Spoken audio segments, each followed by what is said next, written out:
So muli, sorry po at tayo ay naantala. Pero napakaganda po ng ating mga pagbasa ngayong nagsisimbang gabi tayo, no? Pero gusto ko lang ipaalala na meron ding mayamang mga pagbasa para sa mga simbang umaga. Ika nga, ito pong mga misa natin sa simbang gabi. Bakit po ako nakaputi? Kasi po, sa totoo lang, hindi alam ito na marami, ang simbang gabi ay isang nobena para parangalan ng mahal na Birheng Maria. No? Panahon pa matagal na binigyan tayo ng special na pahintulot ng Roma na magkaroon nga nito. No? Hindi lang tayo nag-iisa sa mundong may mga ganitong misas de aguinaldo, pati yata sa mga bahagi ng Latin America, maaaring nakuha nga rin natin ito sa Mexico. No? Pero pag hindi tayo nagsimbang gabi at tayo nagsimba, meron pa rin magagandang pagbasa na iba sa binabasa minsan. Ano? At ang mga panalangin ay iba rin. So yun lang ang una kong punto. So ang napakagandang website ay awit@papuri.com. At doon makikita ninyo ang mga pagbasa, mga panalangin para sa araw-araw na misa, awit@papuri.com. Ngayon, atin pong narinig kanina ang Propeta Isaías. Talagang ang Propeta Isaías hindi pala Propeta Isaías. Jeremias pala.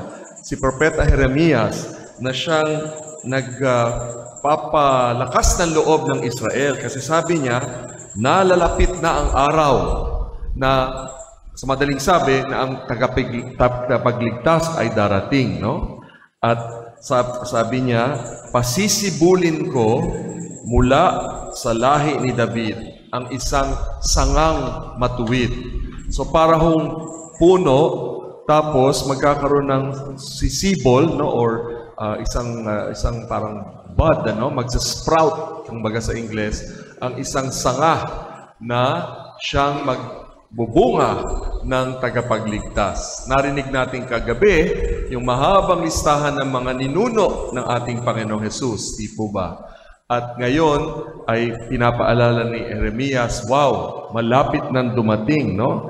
At ang papangalan sa kanya ay ang Panginoon ay matuwid. No? The Lord is righteous. The Lord is just. No? And kaya sa mga pagbasa ngayon, 3 pangalan ang naririnig natin. Sabi, kapag dumating na daw ang Mesiyas, ang pangalan sa kanya ay ang Diyos ay matuwid. Tapos, doon sa hula na binanggit sa Ebanghelyo, ano pa yung isang pangalan? Emmanuel, no? Nang ibig sabihin ay kasama natin ang Diyos o ang Diyos ay sumasa atin, no? Pag nilayan natin mabuti, napakagandang katotohanan, no? Na ang Diyos ay naging tao at naging isa sa kapwa-tao natin sa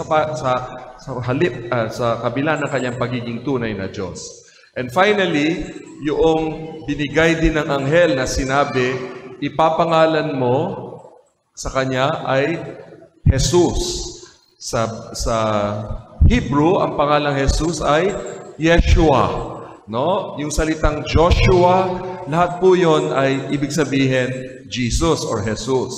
So hindi lang si Jesus ang may pangalang Jesus, no? Pero special siyang Jesus kasi nga siya ang katuparan ng hula na ang Diyos ay makakapiling natin bilang Emmanuel at bilang Diyos na matuwid. So, ano ba ibig sabihin ng Jesus o Yeshua? Ibig sabihin nun, ang Diyos ay nagliligtas. No? Nagliligtas siya. Jesus, God saves. So, akmang-akma kay Jesus yun. Dahil marami namang Yeshua pa noon, di po ba? Sa aklat ng mga hukom, the book of Judges. Judges there are not Supreme Court judges. Judges were leaders. They were of Israel. They would fight in wars to defend Israel. Tapos, pag may mga sigalot, may away, sila ang kinakausap nila at sila ang parang nagiging arbiter para yung pag-aaway ay mabigyan ng kalutasan, no? Yun ang mga judges, no? At ang isa doon ay si Joshua. Yeshua din ang pangalan niya. At iniligtas niya ang Israel sa pamamagitan nga ng kanyang paglilingkod. Pero walang makakatulad dito sa Yeshua, itong Joshua na ipapanganak na ating ipapagdiriwang sa December 25. Iba siya, no? Dahil hindi lang siya maka-Diyos, siya ay Diyos. No? Kaya nga, pinaliwanag ng anghel, huwag kang maiskandalo dyan sa nobya mo. Kasi ano na sila engaged na sila. Kaya sabi sa Biblia, sabi ng anghel, huwag kang matakot, sabi niya, na tuluyang pakasalan si Maria. Kasi parang nagsisimulan ang kasal. Ika nga, engaged na sila. So, tuluyang magpakasal. Kaya ngayon, ating pasalamatan ng Panginoon para kay San Jose dahil sa napaka-importante niyang gawain. Hinirang si Jose bilang isang amain or foster father dito sa mundo. Siya ang magiging tagapag-alaga ng banal na mag-anak matapos niyang tanggapin ang panaginip mo, no? Okay? Tinupad niya ang kalooban ng Diyos. Okay? So si San Jose ay dapat may utang na loob tayo sa kanya, no? Dahil nga sa kanyang pagiging bukas sa kalooban ng Diyos, sa kanyang pagiging malakas ang loob, no? Kasi yung yabang niya bilang lalaki, di ba? Sabi niya, bakit ganon? Buntis na itong aking asawa, magiging asawa, hindi naman ako sumiping sa kanya. Pero sa halip na pansinin niya yung mga marahil ay nagtatawanan siya, lalaitin siya, dahil alam niyang kalooban ng Diyos, tinupad pa niya. So, tayo din ay humingi ng ganoong biyaya na tupdin ang kalooban ng Diyos sa ating buhay. Magnilay tayo ngayon. Ngayong Pasko, anong kalooban ng Diyos para sa akin? Anong dapat kong gawin? Habang tayo ay nagdarasal, patuloy nating tanungin ang anghel ng Panginoon. Ano ba ang gustong gawin? Sinasabi ng anghel na nais ng Diyos na gawin natin.